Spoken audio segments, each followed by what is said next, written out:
How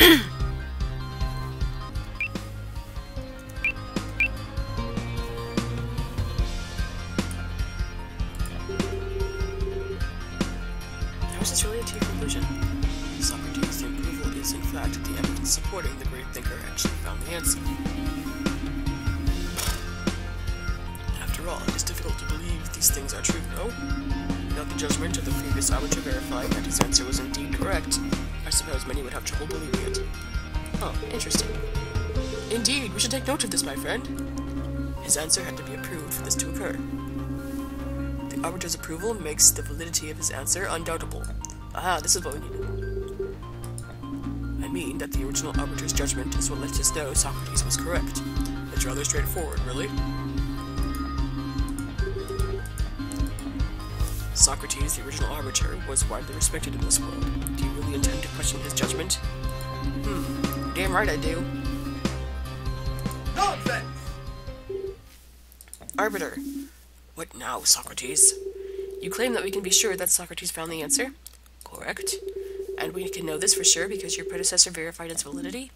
Indeed. That's what I thought. Well, in order to demonstrate what is wrong with your argument, I am going to cite one of my colleagues here. That's not how it was spelled before. Euthyphro. Yes, my child. Do you remember your statements on the wisdom of man? Of course. Human beings are fallible, valuable, and vain. They make mistakes. Gods, however, are... Yes, that's quite enough preaching, thank you. Now, Arbiter, let me make this clear for you. Euthyphro may have been wrong about where morality comes from, but he was right about this. Human beings are far from perfect. We can never forget this. And as flawed beings, the answers we formulate will be similarly flawed. As a result, I find it hard to believe that Socrates really did find the answer. What? The fact is, as imperfect beings, we must always remember that we are flawed. The moment we go far enough as to claim that our answer is perfect, we close our minds. Yeah, it is true. I know from experience. I too have fallen into this trap. Indeed, even the best of us succumb. For this reason, we must never assume we have the answer. But Socrates, the first arbiter, are both human, or human-like entities at the very least. Regardless, how do we know that their judgment, their answer, was not an error? You have admitted to your fair share of mistakes today. There is no reason the previous arbiter couldn't have made some as well. You can't base the credibility of your entire argument upon an appeal to authority. Very well put, Socrates. Indeed, I am convinced you have been wrong. You could have been wrong all those years ago. Right. Arbiter, if a false conclusion was presented convincingly enough, even your predecessor could have made a mistake, this leading to the discovery of an answer that was actually impossible to find. It is possible that a perfect answer is still outside of our reach, so as you can see, you haven't proven anything. Alright, Socrates, you have made a point. I confess that, even with the backing of the original arbiter, I cannot prove that an answer exists. Yes, I knew it. However, before you go and celebrate, I should point out that you cannot reasonably prove that it is not. With us at such an impasse, it all boils down to a matter of potential consequences. Let us assume for just a minute that what you have postulated here is true. Let us say for a moment that morality cannot be found. I cannot believe you truly understand the consequences of what you are suggesting. Let me show you why what you claim cannot possibly be right. Socrates, you have just argued that we can never be sure of our answers. If that is the case, then there is no point to what we do here. We might as well all give up and become accountants. There is no way we can accept a theory with such horrible consequences, and that is my position on the matter. How could you say such a thing, Arbiter? You have just devalued everything we do here. There is no happiness to be gained from that. I am merely showing the worrisome implications of Socrates Jones's argument. If you take issue with them, you should take it up with him. Wait, I knew it! I knew you up to no good, my child! Trying to lower us to your level? Make us into accountants? Oh, shut up, you refro. The Arbiter is clearly strawmanning Dad, distorting his argument in order to make it sound weaker. Dad doesn't actually want everyone to become accountants, right? Of course not. Oh, okay. Thank the gods. Arbiter, you must be getting desperate to resort to such tricks. Even if what you said were true, the fact that a conclusion is uncomfortable does not mean it should be ignored. It does, however, mean that we should be wary of accepting it. I must confess, old chap, that I find it hard to believe anything that created such an outcome. As would I. It would be foolish to jump into water so brimming with sharks. Well, then I suppose I'll just have to show that there are no sharks, won't I? That the consequences of my argument are not so nearly disastrous. Very well, Socrates, but first let me issue an ultimatum. This is your last chance. Last what? You gave your answer. The game is already over. It is only through my mercy that it continues. And your damaging claims are beginning to wear my mercy thin. If you cannot show why this conclusion is disastrous, I refuse to accept it, as you once refused Hobbes. I find it impossible to believe that the answer would be one that made the search itself meaningless. So again, this is your last chance. Alright, Arbiter, one last chance is all I need. I'll show you once and for all why my viewpoints will stand. As I point at you and start objection!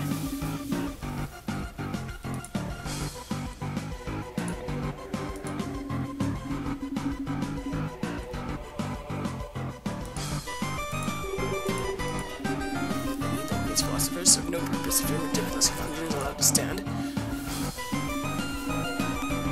I believe that thought is pretty clear.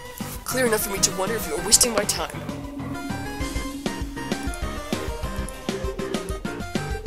Yes, please do. Logic that supports the idea is fairly intuitive, but I shall spell it out. If your conclusion stands, then our effort to define morality have always been reaching for an impossible goal.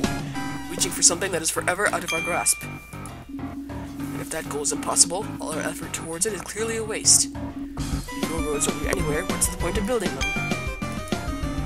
With these 2 points laid bare, there can be little doubt that our efforts are useless. With that said, though, I don't think we should forget these points. I'd like to look at them a little more closely.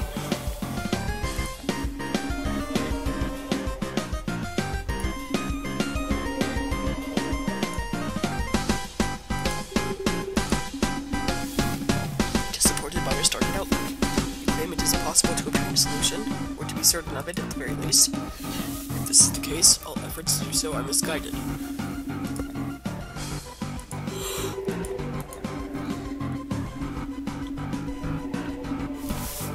Conclusion were true, and this is the situation in which all philosophers have found themselves, establishing it helps detail our futility.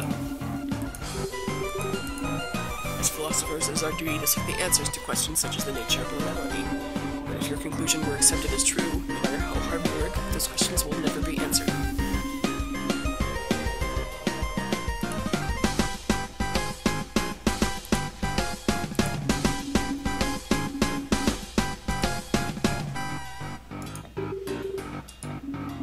There is a difference between difficult and impossible, Socrates. Difficult is worth the effort. A difficult goal may take years or even millennia to accomplish. At the end, the rewards may be extraordinary. Once a goal is proven impossible, however, you are only creating endless pain for yourself with your struggles. It is better to refocus your efforts than to continue to reach for those impossible things. That was actually fairly reasonably laid out. Yes, well, wonderful to know that the Arbiter is still brilliant when he's tearing me to pieces!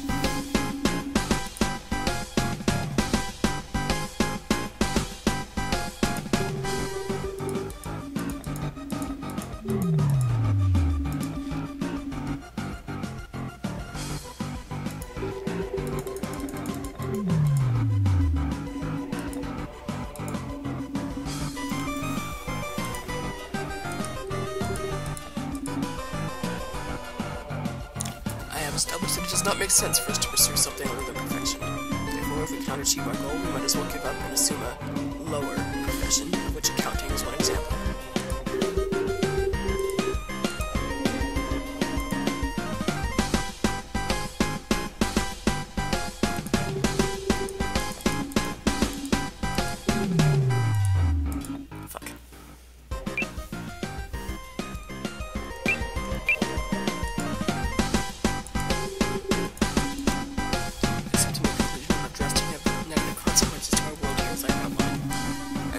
More than enough reason to reject your conclusion. Technically, you could accept it, right?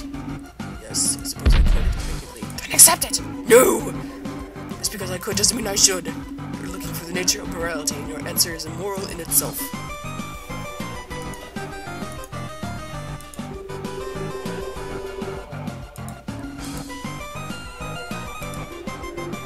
How frightful!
hard for, and if we can't find a perfect answer, our efforts are in vain.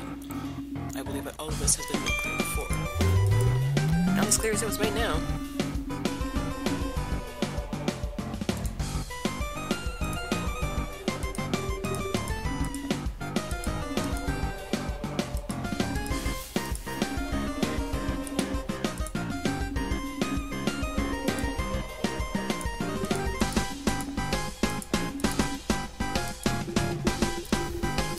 Is indeed desirable, but yeah, it is elusive.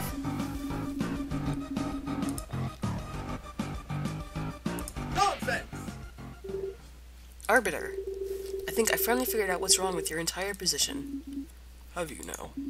Remember, you will not get another chance. I know, and I don't need one. This Arbiter is the end. Very well, Socrates. Tell me then, what is wrong with my position? It's quite simple, really. A classic fallacy. You are assuming here that a solution must be perfect to have value, but that is not the case. In fact, such an assumption strikes me as fundamentally wrong.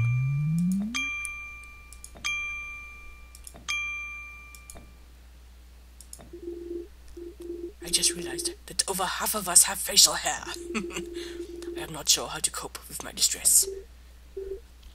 Right. Anyway, perfection is, as a general rule, an attractive prospect in every field, but things do not have to be perfect to add value to the world. Let's look at art. Even works as great as the Statue of David or the Mona Lisa are not without their flaws. But despite their flaws, can there be any doubt that the world is a brighter place because these works exist? Oh, then as Mill would say, they are still good because they increase happiness. Exactly. Whether or not Mill's ideas dominate, increasing overall happiness is certainly one way an imperfect world can contribute. But under your logic, none of these works would have meaning.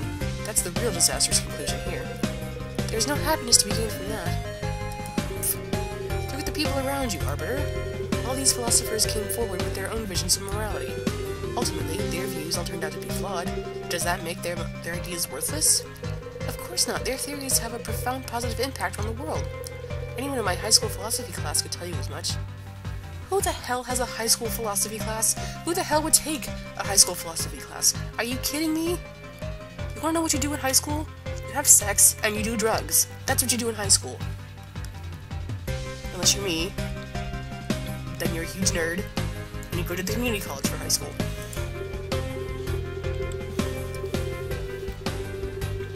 Flaws and all, their attempted moral systems stand stronger than those created without thought, and the importance of this is palpable. Just because perfection might be unattainable does not mean we should not try. It only means that we cannot expect to succeed. This is quite impressive. Oh, this is quite impressive, old friend. Indeed, you may truly have a tail chance. True, it is our destiny to keep questioning, always and forever. For while we can never assume our ideas are perfect, if we don't keep searching, we will miss the chance to find something better. The fact that we can never be sure does not mean we should not hypothesize. The goal may be unattainable, but all the progress made towards it is still a fundamental good. In a way, searching for morality is in fact the most moral thing you can do. Are you shitting me? What do you have to say to that, Arbiter? I say...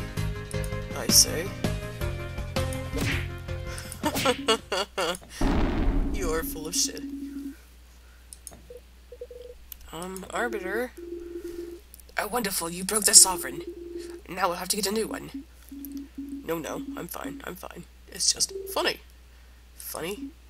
Yes, funny. I realize now that I have become arrogant in my time ruling this plane. I simply assumed a perfect answer were out there, waiting to be found. Despite the fact that the one I had found myself so many years ago was wrong, and to think it would be you who would put the pieces together. It's just humorous, really. What are you talking about? He is not wise because of what he knows, but because he knows what he does not know. Oh, okay. People used to say this about me all the time. Now I believe it better applies to you. Wait, hold on. You? Yes, that's right, Protagoras. I am, or was, the great thinker Socrates. The fuck? Called it. You... what? Yeah, I figured it out like an hour ago. Cha. An unverifiable claim, but there is no denying this one is sharp enough. Regardless, finding the answer was my greatest accomplishment. I convinced the old Arbiter I'd found the solution. Are even briefly convinced myself. As a result, I won the challenge. The Arbiter gave me his mantle and told me I was to take his place as a ruler of this realm. I took it and became what you see now. But you said Socrates left. You didn't immediately recognize me as not you. My friend, why would you go so far as to hide your identity? I gave up who I was to oversee this realm. As Socrates, I may have been respected, but I also made my fair share of enemies. I felt that having found the answer, it was only appropriate to distance myself from all of that, to better guide others towards the truth. Of course, once I figured out that my solution was in fact wrong, I became determined to goad someone else into finding it, never once thinking that perhaps it could be unreachable. In a way, the old Socrates did leave that day, but now I think you've brought him back. Well then, Socrates Jones, I think it's time I finally granted you your wish. You mean... Yes, it's time for you to head home. To both of you. I can't believe it. We did it. We actually did it. But wait, hold on. Does this mean you accept my answer as true? Am I a pro-philosopher? Certainly not. But your very own logic... By your very own logic, you know I cannot do that. I do, however, accept your answer as the best I will receive right now, and I cannot ask for better than that. So this is for real this time? No tricks? You can just walk through? Of course, Adrian. What do you take me for? Just making sure. Dad, do you know what I'm going to do when I first get home? What? Sleep. Sounds like a plan. Well then, Hobbes, Mill, Protagoras, Kant, Euthyphro, Socrates, Prime. I guess this is it. Goodbye, Jones, you will be missed. Indeed, it was a pleasure to make your acquaintance. I will miss you, Socrates. You were almost as intelligent as the original. Thank you, all of you, for everything you've done. An extra big thank you to you, Mill. Seriously, you're just as awesome as I thought you would be. I'm gonna miss you. Now, Adrian Jones, you are going to make this old man blush. Let's not single anyone out, Ari. Everyone here has been great. Except for maybe you. What? Now wait a minute! Come on, Dad, let's go. I've had enough of this weird floaty architecture for a good long time. Alright, Ari, lead the way.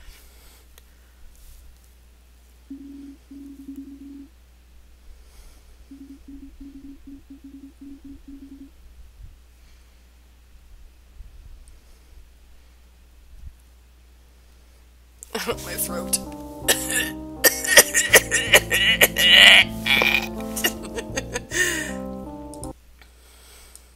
Oops. Oh, come on.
Well, that was Socrates Jones, Pro Philosopher. Thanks for watching, guys, and I hope you enjoyed. See you later.